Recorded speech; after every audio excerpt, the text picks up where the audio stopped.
হে মুমিনগণ, তোমাদের প্রতি রোজা ফরজ করা হয়েছে, যেমন তোমাদের পূর্ববর্তী লোকদের প্রতি ফরজ করা হয়েছিল, যাতে তোমাদের মধ্যে তাকওয়া সৃষ্টি হয়। গণনার কয়েকটি দিনের জন্য। অতঃপর তোমাদের মধ্যে যে অসুখে থাকবে অথবা সফরে থাকবে, তার পক্ষে অন্য সময়ে সে রোজা পূরণ করে নিতে হবে।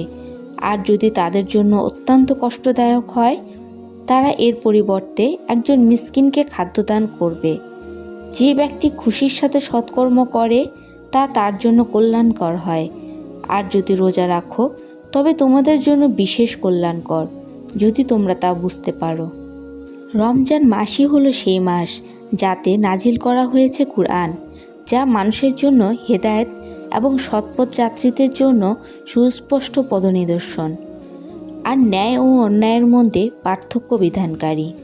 কাজেই তোমাদের মধ্যে যে লোক এই মাসটি পাবে সে এই মাসে রোজা রাখবে, আর যে লোক অসুস্থ কিংবা মুসাফির অবস্থায় থাকবে সে অন্য দিন গণনা পূরণ করবে।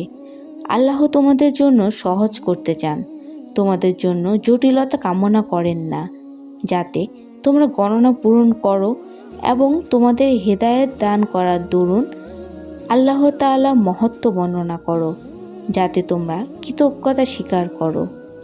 হে নবী, আমার বান্দাগণ যখন আপনার কাছে আমার সম্পর্কে জিজ্ঞাসা করে, তখন আপনি তাদেরকে বলুন যে আমি এত নিকটবর্তী যে কেউ যখন আমাকে ডাকে আমি তার ডাক শুনি। সুতরাং তারাও আমার কথা অন্তর দিয়ে গ্রহণ করুক এবং আমার প্রতি ঈমান আনুক, যাতে তারা সঠিক পথে এসে যায়। রোজার রাত্রে তোমাদের স্ত্রীদের সাথে সহবাস করা তোমাদের জন্য হালাল করা হয়েছে। তারা তোমাদের পরিচ্ছদ এবং তোমরা তাদের পরিচ্ছদ।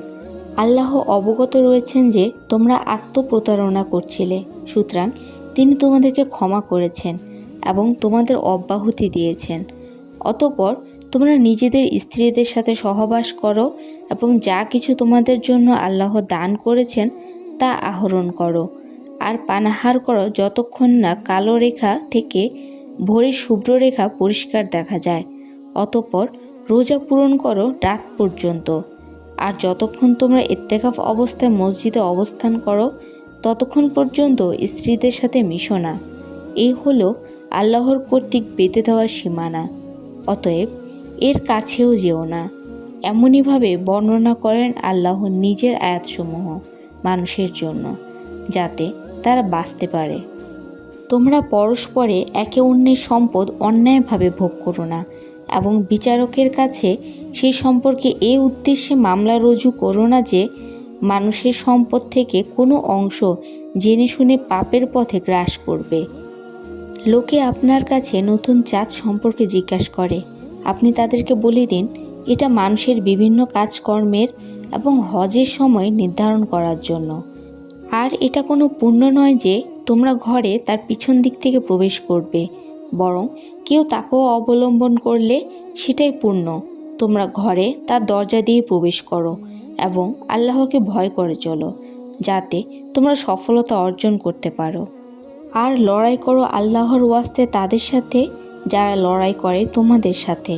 অবশ্য কারো প্রতি বাড়াবাড়ি করো না, নিশ্চয়ই আল্লাহ সীমা লঙ্ঘনকারীদের পছন্দ করেন না।